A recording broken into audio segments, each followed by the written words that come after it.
Good morning to one and all present here. So in today's topic, we are going to learn on physical layer.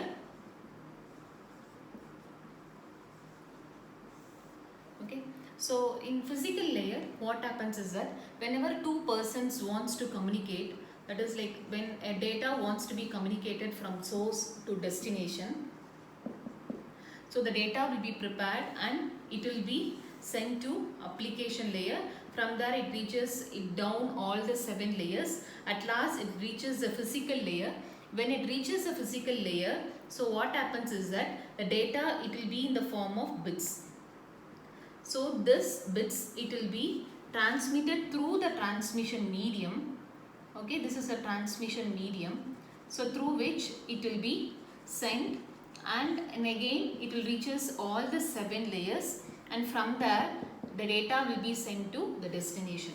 So what happens is that the main function of physical layer is to send the raw bits over the transmission medium.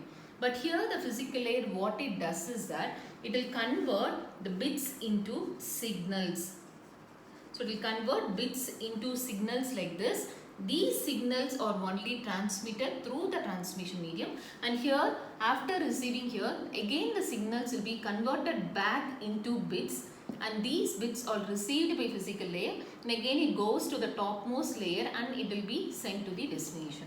So usually the main function of physical layer is to converting these bits into signals. So in today's topic we are going to see in detail about datas and signals.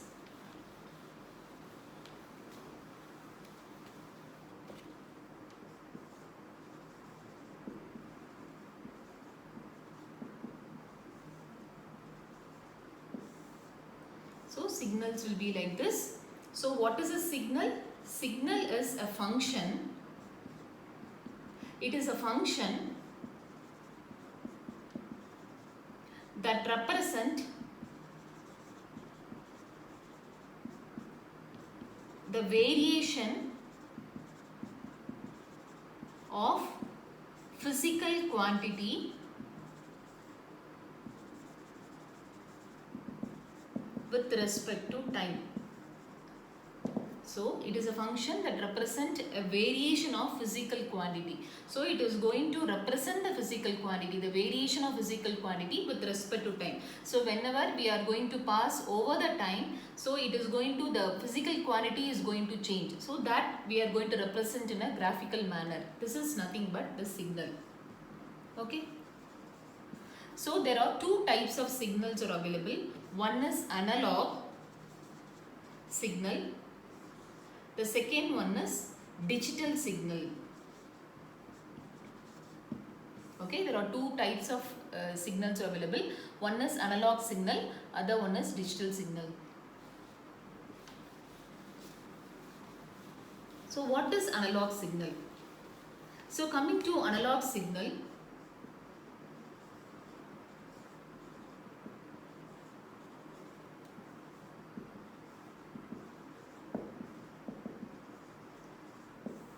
so analog signal will be like this. Okay, so the values are continuous. All your real life signals or analog signals, all real life signals or analog signals, it is continuous. And also we can say that if for example the humans produce the voice produced by humans is also one of the examples for your analog signal. Human voice is also an example for your analog signal. So here x-axis we are going to take time, in the y-axis the value can be taken. So the signal will be produced like this, and this is your amplitude.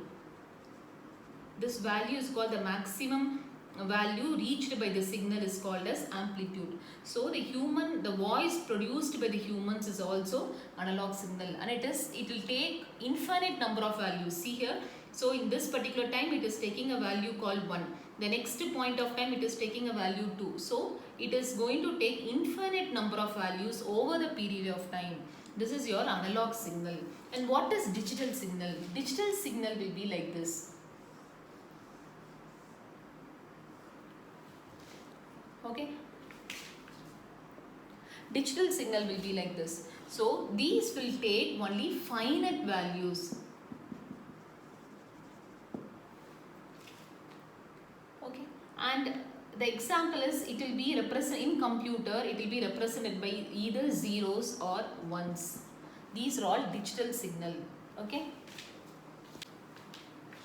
So in signals, both analog and digital signal can be of two types. Like it can be periodic or it can be non-periodic. So what do you mean by a periodic signal is, so the signal is going to form a pattern or cycle over the period of time. Then we can say it is called periodic signal. It is going to form a same format. It is going to form a same pattern over the period of time, or if it is going to form a cycle, then we can say it is a periodic signal. And what is non-periodic signal? It is not going to complete a full pattern. It is going to form a non-periodic pattern, that is called non-periodic signal. So what is periodic signal? Periodic signal completes a pattern within a time frame. So it completes a pattern within a time frame.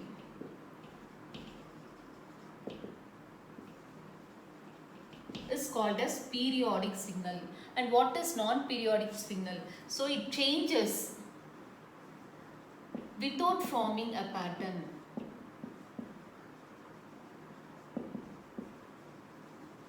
Is called non-periodic. So by the name itself you can understand, periodic means it is going to form a pattern within the time period, and non-periodic means it is going to changes without forming a pattern, and it is over the period of time. This is called your non-periodic signal. Both analog and digital, it can be periodic or non-periodic. Coming to periodic signal, so periodic analog signal is divided into, so we are going to see only periodic analog signal in this. So in this, coming to periodic analog signal, it is divided into two types. One is simple, other one is composite. So what is simple signal? Simple signal means it is a simple wave which cannot be decomposed into smaller simple waves. It's called simple waves. So simple waves means it is a simple one single wave which cannot be decomposed. Which cannot be decomposed into simpler signals is called as simple periodic analog wave. And what is composite? Composite means it will be a combination of multiple signals. So we can say it is nothing but it is a combination of multiple sine waves. So combination of multiple sine waves, we can call it as a composite analog signal, periodic analog signal. So in this periodic analog signal, we are going to discuss following topics today. One is sine wave, wavelength, time and frequency domain, composite signal and bandwidth. So the best example for simple wave is a sine wave. Sine wave is the best example for your periodic analog signal. Okay, so now we will concentrate on sine wave. So coming to periodic analog signal, so we know it is classified into simple and composite. The best example of simple is sine wave. So in this sine wave, so what we are going to see is we are going to see the amplitude, frequency and phase of this sine wave. So sine wave will be like this. Okay, so here x-axis we are going to take time. In y-axis we are going to take value, or you can call it as an amplitude. We are going to represent in y-axis. Okay. So what is peak amplitude? So in this diagram you can see two different signals which are having same phase and frequency but different amplitude. For example, in this sine wave the amplitude value is +5. Okay, but here in this it is having a value called +3 volt. So this is the example I have given for you for your understanding. I have given a simple example where the two waves which are having the same phase and frequency, but they are having different amplitude. One with having +5 volt, other with having +3 volt. So what is an amplitude? Amplitude is nothing but it is an absolute value of its high intensity. It is an absolute value of its high intensity proportional to the energy it carries. So the amplitude is nothing but it is a value of its high intensity proportional to the energy it carries. That is what is amplitude. So before going in detail about sine wave, amplitude, phase and frequency, first we should know the difference between period and frequency. So period, it will be represented by T, and frequency it is represented by F. So they are saying that period is inversely proportional to F. T will be equal to 1 by F and F is 1 by T. So what is a period? Period is nothing but it is an amount of time in second a signal needs to complete one cycle. So in this diagram, what is an amount of time required to complete one cycle is called a period. And what do you mean by a frequency? Frequency is number of periods in 1 second is frequency. So in this diagram, two signals have been drawn. One with the signal with frequency 7 Hz, the second with the signal with frequency 4 Hz. So in this 7 Hz frequency, you can see 7 sine waves have been, 7 similar simple sine waves is there. And here you have 4 periodic sine wave is there. So in this, how period will be calculated is, the period will be equal to 1 by 7. So since the frequency is 7 over here, 1 by 7. And how will you calculate the period for this particular signal? So it will be 4 Hz. 4 Hz is the frequency for this. So it will be, period will be 1 by 4. So you can calculate, if any frequency value is given, we can calculate the period, and if the time is given, we can easily calculate the frequency. So next we will see the units of period and frequency. So in period, it is called as second, and it can be 1 second. Hertz, it is represented in Hz. So millisecond is represented by 10 to the power of minus 3 second. Similarly, the same millisecond is represented in frequency as kilohertz, that is nothing but 10 to the power of 3 hertz. Next is microsecond. Microsecond is the value 10 power minus 6. The same value for your microsecond, it is in frequency, it is megahertz, that is nothing but 10 to the power of 6 hertz. Next is nanosecond, it is represented as gigahertz in frequency, and the values are 10 to the power of minus 9 and 10 to the power of plus 9 there. And picosecond, it is represented as 10 to the power of minus 12, and picosecond is equivalent to terahertz in frequency, that is 10 to the power of 12 hertz. So now we will see some examples with respect to period and frequency. So suppose for the first example is power we use at home as frequency 60 Hertz. Okay. So how will you calculate the period for this particular problem? So we know the formula T is equal to 1 by F, that is nothing but, so you substitute the 60 over here. So you get 1 by 60, that is nothing but 0.0166 second. This can be converted into, since a period will be represented in milliseconds, you can convert this into a millisecond.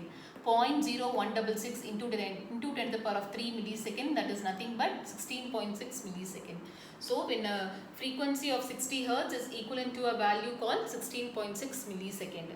And in the second example, the period of the signal is given as 100 millisecond, and we need to calculate the frequency in kilohertz. In this case, since it is 100 milliseconds, we need to convert it into second, then only we can able to apply this formula. So when you apply this 100 milliseconds, when you convert this 100 milliseconds into second, you will get 100 into 10 to the power of minus 3 second, that is nothing but 10 to the power of minus 1 second. So you substitute this 10 to the power of minus 1 second in this T.